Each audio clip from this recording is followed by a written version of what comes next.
Avoir le cancer ailleurs comme au Gabon n'est pas chose aisée. Il est très difficile lorsqu'on apprend qu'on est atteint d'espérer continuer sa vie. C'est à ce moment qu'intervient la Maison d'Alice, centre du traitement du cancer dans le Grand Libreville. Ici, plus d'une centaine de patients ont été hébergés en pension complète avec prise en charge financière depuis sa création en 2016. C'est le cas de Bissalou Maridiane et de Nzengon Altride. Toutes deux vivent à la Maison d'Alice et font partie de la douzaine de patientes internées cette année. Pour elles, le souvenir du début de leur cancer est toujours aussi vif. Je m'étais rendue à l'hôpital au moment de la sensibilisation d'Octobre Rose. C'était le 31 octobre, enfin c'était presque à la fin, 31 octobre 2021, que je me suis rendue à l'hôpital me faire dépister. Quand le médecin m'avait annoncé que non, j'ai la maladie du cancer, vraiment, ça m'avait vraiment attristée. J'étais trop triste. Et je pleurais.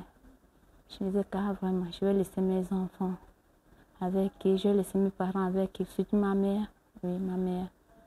Mes enfants, ma mère, je pensais trop. Je disais, mon Dieu. Une fois que la maladie survient, la vie des concernés est souvent bousculée.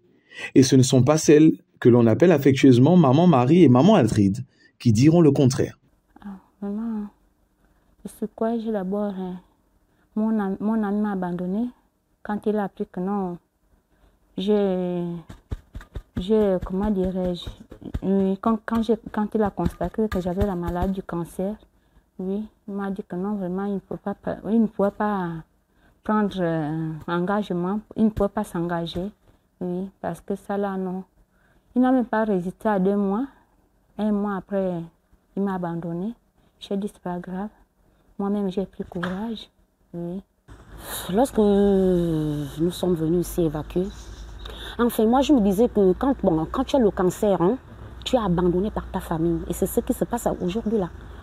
Parce que depuis que je suis là, lorsque mes parents ont appris que j'ai le cancer, eux, ils n'ont vu que la mort. Moi aussi, je n'ai vu que la mort. Mais on ne savait pas qu'il y a quelqu'un qui prenait les gens en charge. Pourtant, de cette obscurité surgira une lueur d'espoir. La Fondation Sylvia Bongo Ondimba pour la famille, qui ne sera pas insensible à la situation de Bissalou Maridiane et de Nzengon Altride. Résultat, prise en charge totale du traitement. Les concernés n'ont pas de mots pour décrire leur gratitude. Le traitement aussi se passe vraiment bien, agréablement bien. Ils prennent soin des malades, oui. Côté financier, côté nutrition, en tout cas, ça passe. Oui. Le traitement aussi, ça marche. Parce qu'il faudrait que Dieu bénisse cet homme et sa femme. Parce que lorsque nous sommes arrivés ici, tout c'est la fondation qui fait.